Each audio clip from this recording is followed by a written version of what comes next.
This week, Donald Trump said out loud from the Oval Office what no American president has said in 80 years. Spain has been very, very uncooperative, and so has UK. Now, the second one is shocking, but this is not the age of Churchill. I will say the UK has been very, very uncooperative with that, and they ruin relationships. It's a shame. But the president didn't just publicly trash Britain from the Oval Office. He outflanked Britain's chaos operation in the Strait of Hormuz. When Lloyd's of London announced it was terminating insurance for Gulf shipping, a move which could throw the world economy into chaos, President Trump ordered the United States Development Finance Corporation to step in and provide that coverage. And he put the Navy on notice to escort tankers through the strait. What you're watching is an American president who doesn't need Britain's permission to strike Iran and doesn't need Britain's insurance markets to keep the world's oil moving. 300 years of crown control over that choke point broken in a single day. Now, if you've been watching the news this week, you're being told America is stumbling into another Middle Eastern quagmire, that it's going to be a perpetual war, economic chaos, and it's a president who doesn't know what he's doing.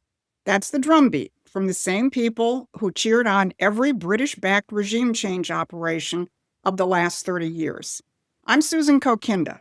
I've tracked how the British have used Iran as a trigger for economic and strategic chaos since the days of the gas lines, and I've watched every president since Jimmy Carter let it happen, until now. So if you want to keep up with this historic change, hit those like, subscribe, and share buttons so we can stay in touch and expand our reach. So here's what we're going to be covering today.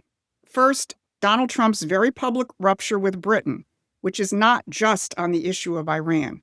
Second, why Trump's move against Lloyd's of London is one of the most consequential economic strikes in this entire fight. And third, how Iran's attacks on its own Gulf neighbors handed Trump a sovereign nation coalition that the old imperial system was designed to prevent. So let's go back to the Oval Office. The trigger was Iran. Britain blocked the United States from using Diego Garcia and British Air Force bases for the opening strikes of Operation Epic Fury. Trump had to reroute missions, adding hours of flight time. So when he sat down with German Chancellor Merz on Tuesday, he didn't hold back. I'm not happy with the UK either. That island that you read about, the lease, okay, he made it for whatever reason, he made a lease of the island. Somebody came and took it away from him. And it's taken 3-4 days for us to work out where we can land there. It would have been much more convenient landing there as opposed to flying many extra hours. So we are very surprised. Despite the fact that Britain relented on March 1st and allowed the U.S. limited use of its bases for defensive purposes, Prime Minister Keir Starmer drilled down on Britain's opposition to Trump's actions in Iran, speaking to Parliament. We all remember the mistakes of Iraq, and we have learned those lessons.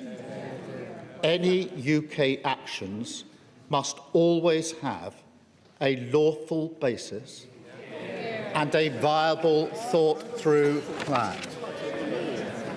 I say again, we were not involved in the initial strikes on Iran, and we will not join offensive action now. He said, "We all remember the mistakes of Iraq."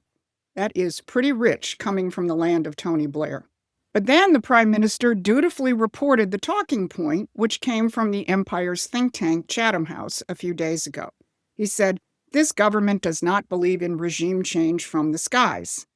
What Starmer is repeating is the globalist narrative that Donald Trump is using their regime change playbook and it's not going to work. Well, their problem is that's not what he's doing. So while the strategic split between the United States and the British is out in the open, there is more to Trump's break with the British. But the UK, what they're doing with energy and what they're doing with immigration is horrible. You have the North Sea. Somebody said yesterday, what would you do if you were the UK? Open up the North Sea. They got windmills all over the place that are ruining the country, ruining the landscapes, ruining the beautiful fields. Open up the North Sea. And number two, illegal immigration. They got to solve that problem. Windmills, immigration, those aren't military complaints. That is a systemic indictment of the British model. Green energy deindustrialization is the pet project of the British royal family. King Charles has made it his personal mission, including through Lloyd's, as we'll get to. And unfettered mass immigration is a frontal assault on the coherence of society itself, and Donald Trump has rejected both. Now, look who was sitting next to Donald Trump at that press availability, German Chancellor Friedrich Merz, who backed the U.S. position on Iran and who recently stated that shutting down Germany's nuclear power plants was a catastrophic mistake. Merz is signaling that Germany wants to exit the managed energy decline that the British imperial system has imposed on Europe. So for the first time since World War II, an American president is treating Germany as a more reliable partner than Britain, not out of sentiment, but because Britain remains committed to the imperial system which Trump is dismantling, while Germany, under Merz, is signaling it wants out. Now, Spain does get a footnote. Trump told Treasury Secretary Besant to cut off all trade with Madrid for refusing base access and dodging NATO commitments. Donald Trump is not fooling around. So the U.S.-British conflict that we've been exposing for decades is now playing out in the open, from the Oval Office to the Strait of Hormuz. If you want to follow the real fight, you need to subscribe to Promethean Action's free newsletter. We've been covering this from the standpoint of the real historical battle between empire and sovereign nations, long before it made headlines. So head on over to the Promethean Action website and subscribe to our free newsletter. The link is in the description. And on the very same day that Trump lowered the boom on Britain, he took direct aim at one of the oldest financial instruments of British imperial power. On Monday, March 2nd, leading ship insurers, including Lloyd's of London, announced they were canceling war risk coverage for the Strait of Hormuz and adjacent waters. 1/3 of the world's oil flows through that strait. Without insurance, no tanker moves. Without tankers, the global economy starts to tremble. The Strait of Hormuz isn't just a shipping lane, it's the jugular of the global energy economy. And Lloyd's of London has been the gatekeeper for 3 centuries, deciding who gets coverage and who gets shut out. Now, don't take my word for it, take theirs. When King George V laid the foundation stone of the Lloyd's building back in 1925, he called it the embodiment of the highest qualities of British commerce. And he said that Lloyd's services, quote, all maritime peoples who are in peace and amity with the British Empire. In peace and amity with the British Empire. Did you catch that? In other words, you get coverage if the Crown approves of you, and suddenly Lloyd's is pulling insurance from a war zone.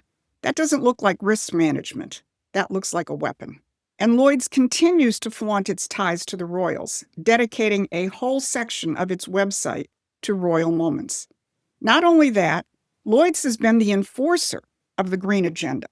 In 2021, then Prince Charles showed up at Lloyd's to launch his Sustainable Markets Initiative Insurance Task Force, his vehicle for using the global insurance market to enforce the climate agenda on every nation on Earth.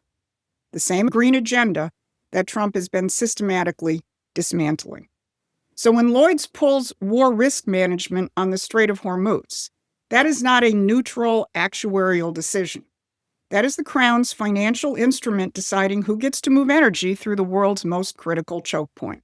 Donald Trump broke that control yesterday when the president announced that the United States Development Finance Corporation would provide political risk insurance at very reasonable prices for all ships traveling through the Gulf, and that the Navy would escort tankers if needed. He concluded by saying, the United States will ensure the free flow of energy to the world. This is big. The empire is no longer controlling that vital choke point. Now here's the final piece, and it's the one that ties the entire week together.